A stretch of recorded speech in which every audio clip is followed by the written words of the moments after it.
Let me ask you a question. What do you know about the sun, besides describing it as hot and bright? Sure, it may be a key ingredient in everyday life, but did you know it can also power a small solar-powered aircraft through a landscape full of moving cubes and rolling spheres? Sounds outlandish? Not according to the guys over at FlippFly, the developers behind Race the Sun. Race the Sun describes itself as an infinite speed experience, and that's being modest. The premise of the game is simple. You are in control of a solar-powered craft trying to stay in full exposure of the sun. Trouble is, your big yellow burning friend is slowly setting on the horizon, and the shadows it casts are getting longer and longer.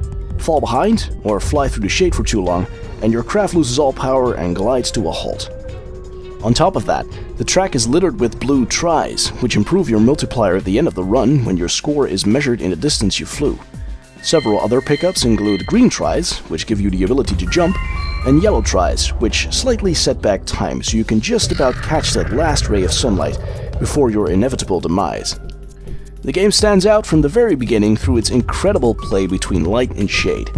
The shadows cast by the bigger of the obstacles will grow over time, and if you manage to survive a run for long enough, these may seriously hamper your attempt to remain in the sunlight all the time. Although the world is varied and divided into several stages, the game randomly generates a new map every 24 hours, including a reset of the scoreboard, to ensure you never have the same fly-through twice. If that isn't enough, you can always try your hand at the world creator to design and test your own worlds and ultimately share them with your friends. Speaking of friends, you have the ability to work together in an asynchronous co-op relay race.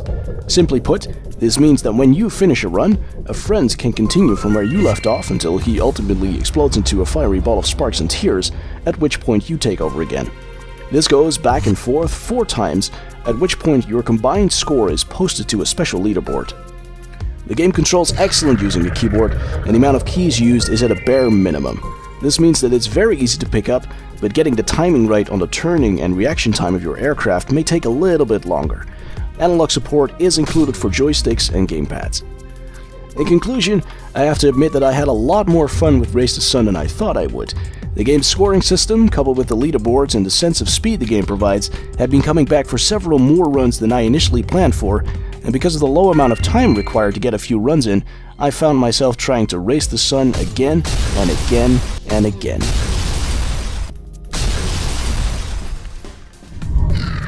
If you like what you've seen and you want to support the developer, you can go over to their website and buy the game cross-platform and DRM free for only $10.